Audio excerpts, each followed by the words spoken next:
खरेदी विश्वासाची, खरेदी आनंदाची, योग्य दर, विनम्र सेवा, पलूसच्या आनंद बाजारची। सर्व कार्यक्रमांसाठी होलसेल दर, प्रशस्त पार्किंग आणि भन्नाट ऑफर्स, स्वच्छ निवडक दर्जेदार किराणा, कॉस्मेटिक्स, होजिरी, फुटवेअर, सर्व काही एकाच छताखाली। आनंद बाजार, SBI बँकेसमोर, पलूस। प्रोप्रायटर स्वप्नील अनिल कदम।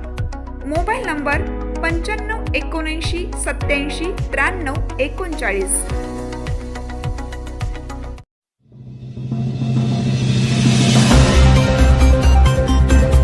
वॉर्ड क्रमांक 9 मधील मूलभूत प्रश्नांवरून भाजपचा सत्ताधाऱ्यांवर निशाणा। भाजप सत्तेवर येताच नागरिकांना सर्व सोयी सुविधा देण्याचं आश्वासन। आगामी पलूस नगर परिषद निवडणूक 2025च्या पार्श्वभूमीवर भाजप पक्षाने नागरिकांच्या मूलभूत सोयी सुविधांचा प्रश्न हाती घेत सत्ताधाऱ्यांवर जोरदार टीका केली आहे। विशेषतः वॉर्ड क्रमांक 9 मधील नागरिकांकडून पाणीपट्टी वसूल करूनही पिण्याचे पाणी न देणे, तसेच गटारी आणि रस्त्यांसारख्या अत्यावश्यक सुविधांचा अभाव या मुद्द्यांवरून भाजपचे उमेदवार निवडणुकीच्या रिंगणात उतरले आहेत। भाजपचे नगरसेवक पदाचे अधिकृत उमेदवार आरती अमित गोंदिल व संदीप विश्वास मोरे यांनी नागरिकांना संबोधित करताना त्यांच्या हक्काच्या सुविधा मिळवून देण्यासाठी भाजप पक्ष कटिबद्ध असल्याचे आश्वासन दिलं। नागरिकांकडून पाणीपट्टी घेऊनही पिण्याचे पाणी न पुरवल्याबद्दल त्यांनी नाराजी व्यक्त केली आणि भाजपची सत्ता आल्यास पाणी पुरवठ्याचा प्रश्न तात्काळ मार्गी लावण्याचं आश्वासन दिलं। गटार आणि रस्त्यांसारख्या वॉर्ड क्रमांक 9 मधील रखडलेल्या कामांना नगर परिषदेवर भाजपची सत्ता येताच प्राधान्याने पूर्ण केलं जाईल असं त्यांनी स्पष्ट केलं। पलूस नगर परिषदेच्या निवडणुकीसाठी सोनालीताई सागर नलवडे या नगराध्यक्ष पदासाठी तर आरती अमित गोंदिल आणि संदीप विश्वास मोरे हे नगरसेवक पदासाठी निवडणुकीच्या रिंगणात आहेत।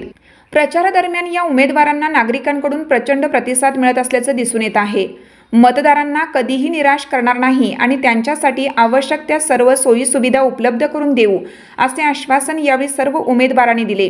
यावेळी सचिन माळी, शंकर पवार, मयूर मोरे, संजय मोरे, राजकुमार देसाई, अमित गोंदिल यांच्यासह भाजप पक्षाचे सर्व पदाधिकारी, कार्यकर्ते आणि ग्रामस्थ मोठ्या संख्येने उपस्थित होते। नमस्कार, मी आरती अमित गोंदिल, प्रभाग क्रमांक 9 या भागातून मी उमेदवारीसाठी अर्ज दाखल केलेला आहे भाजप या पक्षातून। तर ह्या भागातील जे रखडलेली कामं आहेत, पिण्याचे पाण्याचे नियोजन असू दे, अंडरग्राऊंड गटारी असू दे, कॉन्क्रीटचे रस्ते, तसंच कानाकोपऱ्यात, प्रत्येक भागातील कानाकोपऱ्यात लाईटचं एक सुविधा आणायची आहे आम्हाला रस्त्यावरच्या। तर ह्यासाठी आम्ही प्रयत्न करत आहोत। हेच आमचं विजन आहे। ह्या भागातील पूर्वीचे जे नगरसेवक होते, नगरसेवक ह्यांच्याकडून अन्याय झालेला आहे लोकांच्यावरती। ह्या भागातल्या जे बाहेरून आलेले होते, ज्यांच्याकडे 1 एकर शेत होतं, त्यांना 2 गुंठ्यावरती आलेले आहेत।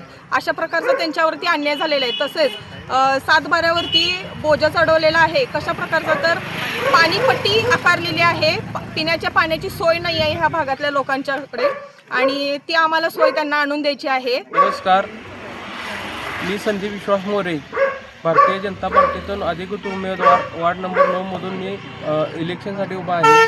आणि या वार्डामध्ये पाणी असू दे, रस्त्याच्या सोयी असू दे, लाईट असू दे आणि या वार्डात पाणीपट्टी पाणी न मिळता त्यांच्यावर लादलेली आहे। त्या पण विजनसाठी मी आता काम करणार आहे। या भागामध्ये विनाकारण पाणीपट्टी आकारली आहे आणि त्यांच्या 7/12 बोजा चढवला आहे आणि पाणी मिळत नसताना सकट माणसांच्या 7/12 बोजा चढवला आहे आणि इथून पुढे तो बोजा कमी करून आणि पाण्याची सोय आम्ही घरोघरी करून देणार आहे। आमच्या वार्डात नगरपालिकेत पाणीच नाही आणि पाणीपट्टी लादलेली आहे त्यांच्यावर आणि तो पण भार आम्ही कमी करणार आहे। आम्ही एकदा संधी दिली तर त्याच्यावर पण आम्ही काम करणार आहोत।